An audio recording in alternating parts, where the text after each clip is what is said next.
Separation, as you know, is a wonderful area in golf, and it's been explored in many cases around the idea of that kind of pelvis thorax separation. So we know very much the story behind that wonderful contribution to understanding movement, club head speed, for example.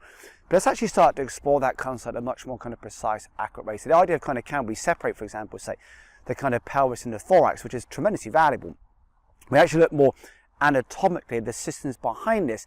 Actual separation doesn't really happen at pelvis thorax level. It's more so in and above and around the diaphragm. So the diaphragm here, as that kind of ribcage starts to open up and expand at the front, it's where that kind of diaphragm, obviously connected with our breathing. It's our kind of breathing muscle in some ways. But also the diaphragm is a wonderful point of reference where we get that tremendous, lovely separation between kind of pelvis and thorax. So to be very precise, it's not so much pelvis thorax separation, it's actually more pelvis, lumbar spine, upper thorax separations, and that very much connects into them. We look at, say, our walking, our gait as we walk. If I'm mixing kind of bigger strides now, we actually get separation in walking in and around the diaphragm, less so. We don't separate so much, say, locally through. Are we actually separating the pelvis independent of the thorax? Really not necessarily known in anatomy. That's a more kind of often kind of colloquial, often kind of, and these are great, by the way, kind of references just to kind of encourage, say, a concept or a perception.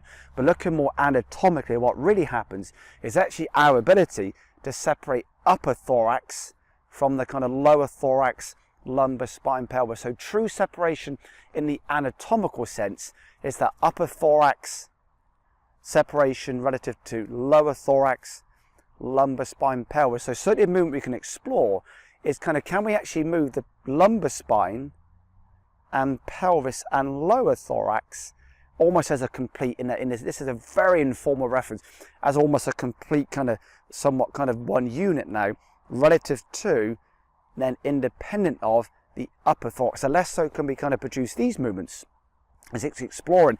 Can I move, say, for example, above the diaphragm, independent of, say, for example, what's below the diaphragm? So you almost placing my hand on my tummy here and my hand on my upper rib cage. Can I move my upper rib cage independent of my kind of lumbar spine, my lower hand? And then can I start to move pelvis, lumbar spine beneath my diaphragm, independent then of upper thorax? So using that diaphragm is almost the point of separation. It aligns with kind of walking the gait. Once again, we actually separate, as you'll see here, through the diaphragm, less so through that lumbar spine and pelvis.